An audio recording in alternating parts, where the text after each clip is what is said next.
Hey everybody, it's Jessie once again, and I'm here with the week 3 wrap-up. This is going to be super brief since we're going to be spending some time together this week, actually tomorrow, in our webinar. I just wanted to take a minute to note that the discussion in week 3 was excellent on the classification systems. I think everybody really respected the fact and brought up the great point that these classifications, whether it's peripheral neurogenic, nociceptive specific, or central sensitization, that those are not, we don't want to be too legalistic about those, and that there's considerable overlap. So everybody understood that very well and communicated it well. One of the students in Group A noted a quote from one of your other professors in the fellowship program, and wasn't sure who it was, but they had noted that any kind of classification system or clinical prediction rule really are rules for fools, but guides for the wise.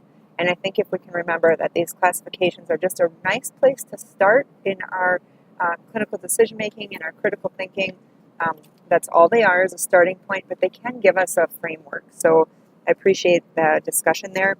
The only other thing from this week I wanted to call to your attention is the terminology changes, moving from central sensitization towards nociplastic. And that wasn't necessarily in any of our content, but I do believe it came up in all of the discussion groups.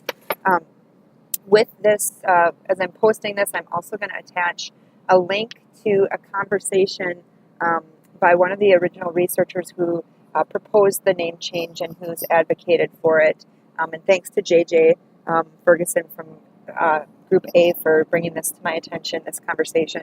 And I encourage you to read through the interaction in the blog that followed, or in the discussion that followed this post, because you see just some really nice collegial discussion on why, what the rationale is for changing terms. So just thinking nociplastic now, instead of central sensitization as the descriptor, central sensitization is a process. So we're going to have, as it's looking from the IASP, International Association for the Study of Pain, we're going to have peripheral neurogenic, nociplastic, and nociceptive.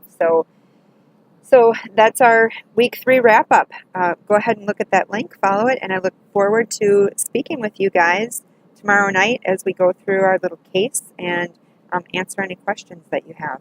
All right, have a good rest of the day.